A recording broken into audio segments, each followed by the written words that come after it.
Hello, everyone. Today we're going to be looking at the intersection of mass communication and human behavior through the lens of something that's personal to me and probably a lot of you in your daily life today and probably for the last decade or so. And that's going to be about the social media algorithm, specifically how that kind of communication influences mental health, the human mind and stuff, kind of centering in or focusing on body dysmorphia.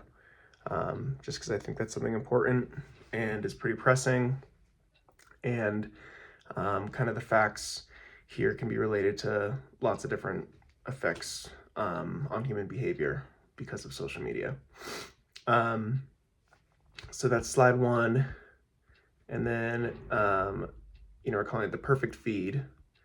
Slide two is going to be about modern mass communication.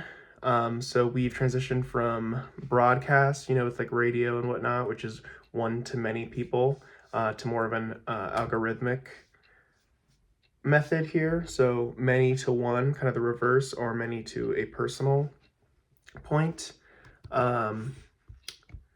We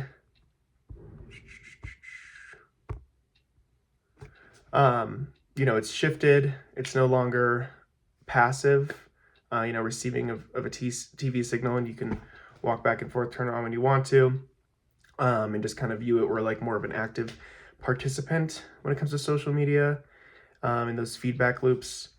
The algorithms specifically used by TikTok and Instagram aren't just showing us our content. They are actually learning our weak points and insecurities and fears. In the context of body dysmorphia, if you stay on a fitness influencer's website or profile for more than just a couple seconds, it can trigger insecurities you might have about yourself, make you compare and kind of invest in the imagery and things being said in those videos, put a lot of weight on that, and it can just have really negative influence on your mental health and like self-perception and whatnot. So that's kind of addressing slides 2 through 4. Slide 3 is the algorithm. It's all about engagement metrics. Like we said, how much time they're staying on the video, they can tell that. What they're retaining, kind of focusing on the hook. And the curation of videos is all driven by data. So it's about what's going to work and what's going to get your attention and what's going to trigger those points to make you invested. And then obviously we go like echo chambers, similar thing. You're gonna hear, it used to be just be understood that we're just gonna hear what we want to hear, but it's more in depth of that we're just gonna, we may not want to hear it, but they're things that agree with our prior convictions and our ego and stuff like that. So that can be because of your culture, history, trauma. It's really just enforcing all these things that our brain really picks up on and responds to, and it doesn't concern the positive growth of like the human race from like a spiritual and mental standpoint. It favors like getting as many responses and views as possible. So it causes a lot of detriment to people through this process that is successful when it comes to getting engagement and response. Our fifth slide is talking about the scale of the issue. So for reference, there are 4.9 billion social media users, and that number is debated. Obviously, there's way more amounts of accounts on like Facebook, TikTok, YouTube, all this stuff, where people have multiple accounts and whatnot. So it's a kind of a average agreed upon number right now that there's 4.9 billion just single users. So people, individuals in the world that use some form of social media, even if it's just one account. Average is 2.5 hours of daily use. I think personally that's on the lower end. I know mine, I think, is usually higher than that. So that just shows that, but still 2.5 hours of your waking day, which is arguably for most people, it's 12 to 16 hours. That's a big chunk of it. And then there's rising rates of overall dissatisfaction from people in general. And, correlation, causation, that can kind of be argued, but most people use social media and they can kind of link certain rates of or things of being dissatisfied about, whether it's mental or physical or just general outlook on life and whatnot, and desire to live can be related to things in social media and how that's affecting them. Cognitive processing we're talking about here. So we're talking about the generations mostly exposed to this that we're talking about, whether it's with body dysmorphia and that kind of direct effect, or just how social media has affected mental health. Gen Z and Gen Alpha, and probably younger millennials of the millennial generation will be affected the most by this, and future generations if it continues, just because there's such, the growing and developing brain, especially those younger ages, can be impacted so easily, and it's developing, and all these reward loops and neurons firing and communicating that will set up their life pretty much, can be impacted very negatively by, just like it affects us grown adults, or young adolescents who are more maturely developed. For a young mind like that, I personally think about ADHD and whatnot, and like how those rates will probably become more prevalent, or some kind of form of a neurodivergency that has to do with attention and like reward and whatnot, because this is just it's like a drug that they're just allowed to be exposed to from a super early age. And it's just kind of, it's like if you started using drugs early, you have a way higher chance of addiction rates and higher issues there.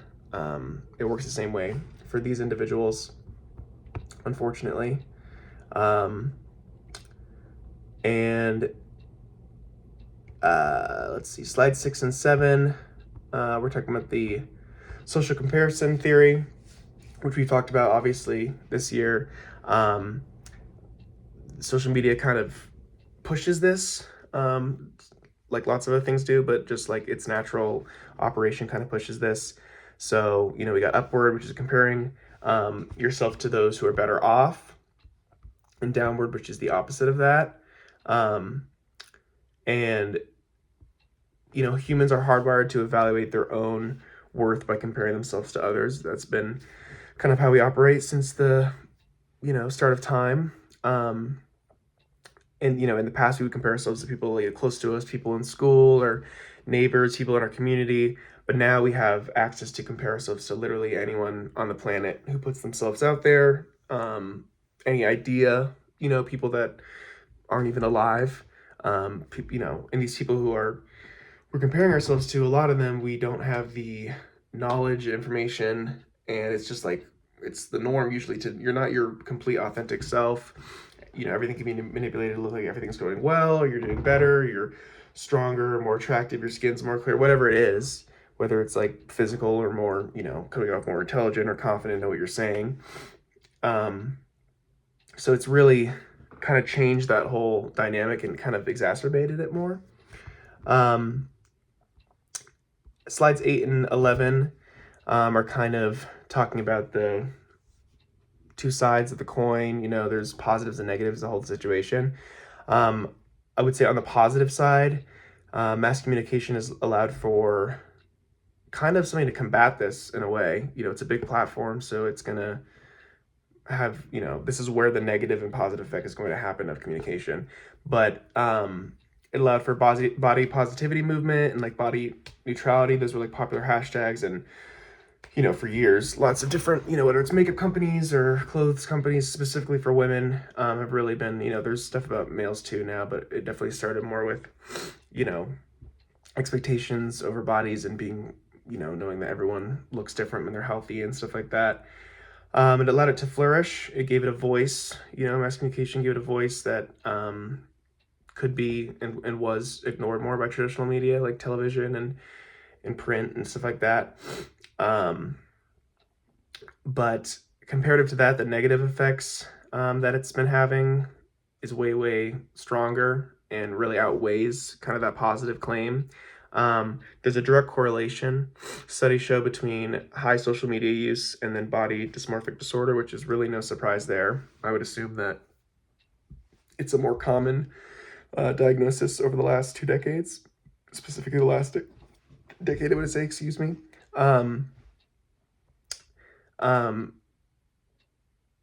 Beauty filters, editing, all those tools, it really just makes it's not showing us an accurate image. And so if that's something that we see all the time and repeated more than natural social interaction, or social media, that's just going to become the new norm and the narrative that we follow. And so you can imagine the effect from that has been really, really horrible, just super problematic. So, positive would be, you can connect with people. That was the big start to social media, but the positive of it, like when it really started with early Facebook and other sites, Twitter and whatnot, it was about, connecting. Really, you can communicate with someone so fast and find people that have your interests on Tumblr, like niche stuff like that on Pinterest. So there's that positive about it, which we said allowed to like destigmatization. You could say that with the body positivity, stuff like that. You can communicate on a higher level, probably connect with more people, whether that's positive or negative, what you're connecting about. And then supporting niche and underrepresented identities. So that's our positive. Negative, obviously, being the general, just there's a clear connection between body dysmorphia and social media use, being obsessive over our flaws and comparison and always having this distorted self-image on what you should expect and what you should look like and what others think of you. And then we talked about that. Just a little bit going into the dopamine and habit loop, which we all know there's a part of your brain, the basal ganglia, and it is your reward system and is a part of your brain that, whether it's something like drugs, really hard drugs, or porn, or something like this that really just kind of hijacks it, or even knowing to make your bed or brush your teeth in the morning, it'll be that same habit loop. And in the reference or in the context of social media, it would go use social media, perform an action on social media, whether that's post or interact or see something that triggers it, receive positive reactions so you can get likes, get a good response, feel validated by what you're seeing.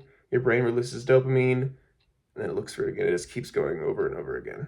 And if it's hurting certain trigger points, which we'll talk about, and we talked about in my discussion post as well, but I can mention here, if it hits these insecurities, these complexes that you have, these little soft points, whether it's something that you agree with, or it can be stuff that really is like deeply hidden and you have emotion behind that you can't even face, stuff like that, from trauma or just society or just your beliefs and whatnot. It's the same thing. It's really, some people get dopamine when they argue for this reason. It's, it's a reward being like, okay, that hits, that aligns with me in some way or another. We already talked about the developmental vulnerability, some solutions to what we're talking about. A big solution, and this, I've heard this for a long time, was, best example is when I was younger, my parents were like, don't use your last name on anything. I feel like that would be a good start to media literacy being a solution. That's more of like a protective thing, but it's still knowing that at a young age, you probably shouldn't put your full name on the internet, at least, maybe not have social media because of, online predators and stuff like that. Because we don't know, the internet is insanely vast and it's growing at a different rate now because of AI and all these other things. But having the media literacy be a well-known and highly, or just like that a lot of people have good media literacy being an important thing, whether we teach that in school or it's just a thing that we implement in our houses and whatnot. Because with understanding, that there's false content out there, there's complete fake news, there's stuff that's, people take a bunch of stuff from other people and write it and are making false claims. There's AI writers. There's people who are just going for, like we talked about, like the hook, really things to grab your attention. And there just seems to be a higher level of critical thinking and understanding media, whether it's, websites online or social media or anything like that, fake videos that come out on even the news now, understanding that could be AI, could be made in that way. At first, I wasn't worried about that, but it seems to be that videos are getting pretty detailed and whatnot, and that stuff's all growing rapidly. So social media literacy and media literacy in general will need to improve to be able to deal with how that's growing. That'd be one of the biggest solutions, just understanding the content that you're viewing, being able to decipher from stuff that's false or problematic, you know, not the stuff that you necessarily just disagree with, but you can tell that it's not a legitimate source. Another solution, even more personal, is what we call digital cleansing or digital hygiene. I've done this personally. People call it like the great unfollow, where you go through your accounts and just kind of purge it of accounts you're following or things that you're liking or saving, kind of to clean your algorithm a bit. People can always make new accounts too. You start with a more fresh algorithm, and you can also just see when you do that how quickly your algorithm forms with what you're interacting with. Setting time limits is huge. I personally just got a thing for Christmas called a brick, and you link it to your phone, you type your phone to it, you like put it in your closet or somewhere it's kind of away, and then you can ban all these apps until you click it again, so you can just go do your day and then come back. Because it really does, if you're going over that average time limit or going over whatever you think is appropriate, it can really cause problems. So just setting limits to that, just like you would with anything you want to do in moderation. And those are pretty much the gist of that for that kind of solution, just kind of cleansing, going through. And then another important thing for the future will be the responsibility of corporations, which is something that we always hope for, but this is who's doing this kind of manipulation to the public. But it would just be, transparency when it comes to their algorithm. I think there's a lot of education on the algorithms, but just like making sure that if they make any changes or anything like that, that the public can know about what this algorithm is and how it works.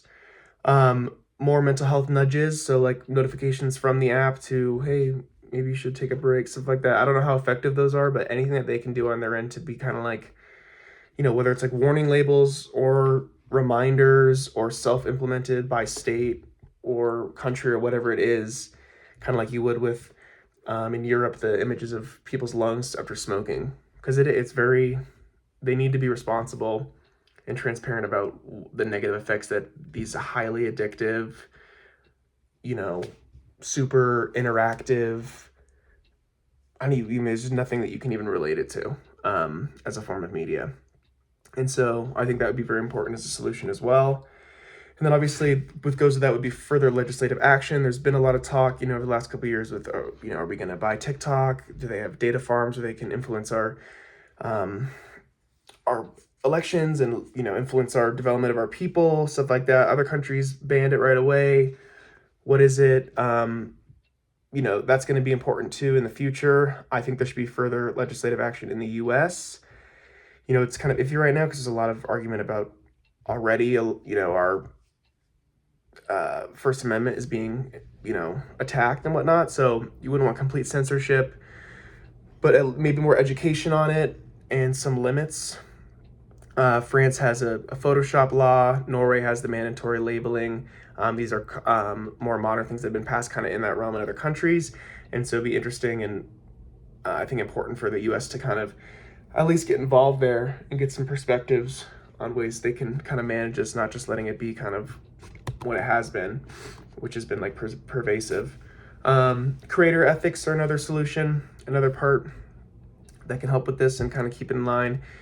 Again, that's kind of like hoping on the corporations, but maybe there would be a little bit more humility and understanding here. Just transparency in their editing,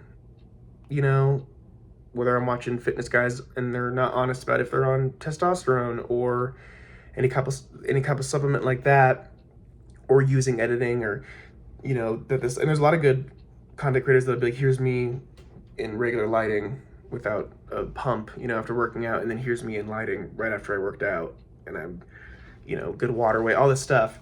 So having that transparency is really helpful, truly specifically talking about, the body dysmorphia stuff, kind of where I'm zooming into, but in general, it's really important. And then promoting real skin, kind of what I just talked about, really promoting and being transparent when it comes to that physical kind of stuff. If you're in that realm of posting around, personal improvement and all that. And then just having responsible influence. If you have a large audience, we've seen this time and time again. Logan Paul with the Suicide Forest video, his kids saw that. Like, you have to understand your platform and how big it is. There's a lot of podcasters that brought on certain politicians before elections, and now they're kind of, whatever your belief is, they're in some heat now because they influence a lot of young voters, and they didn't really even personally have tons of opinions on it or no. And so it just shows like things are different now. People aren't going to Bill Maher as much to watch stuff about politics, or Rachel Maddow and stuff like that, or Fox News. It's going to be these people that they look up to on social media and whatnot. Not all the time, but it definitely is it's making a bigger transition to there. So my summary, I think the best claim is to resist the narrative and reclaim your voice.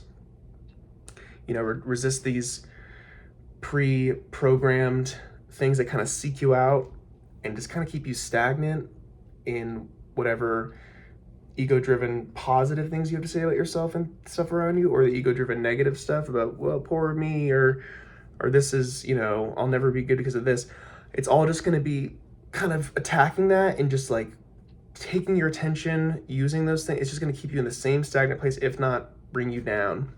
And so really try to, if you're going to use social media, claim it as your own. Really clear it out. Make sure you're like, notice things that you're seeing, block things, say, I don't want to see this, blah, blah, blah. Or if that's too much work, don't use it, because it seems to be a system where your voice kind of gets hushed and you kind of just get thrown everywhere. Balancing tech with wellness, that's a big thing. We're living in a time of like spiritual crisis and technological advancement. And so, curate your account to being about, those body positive accounts. If you need some stuff for fitness, or if it's about food and health, make sure it's a registered dietitian that's not crazy. And, whatever you think, but like, raw milk, all this stuff that's like kind of trendy and whatnot, you want to just watch out and have stuff that agrees with you and just simple wellness, maybe like a meditation account, stuff like that. And that you just need, to reclaim the narrative is the biggest thing.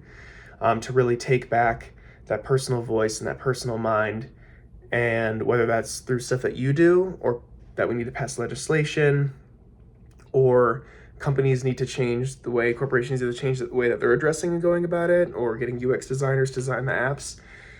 It needs to be more of a personal experience, that if we're going to claim that it's no longer broadcast and we're no longer just viewing, and that we are interactors, we need to have more power and pull and push in that regard, so that we can create the social environment that we want to live in, that is conducive for growth and positivity and connection, all this stuff. Because right now it's a dumpster fire of just like causing way more polarization that's already needed in our country specifically, probably other places too, but it's just like constant, just all or nothing, black and white. I'm on this side, she's on that side. I don't agree with this. This really, hits home with me.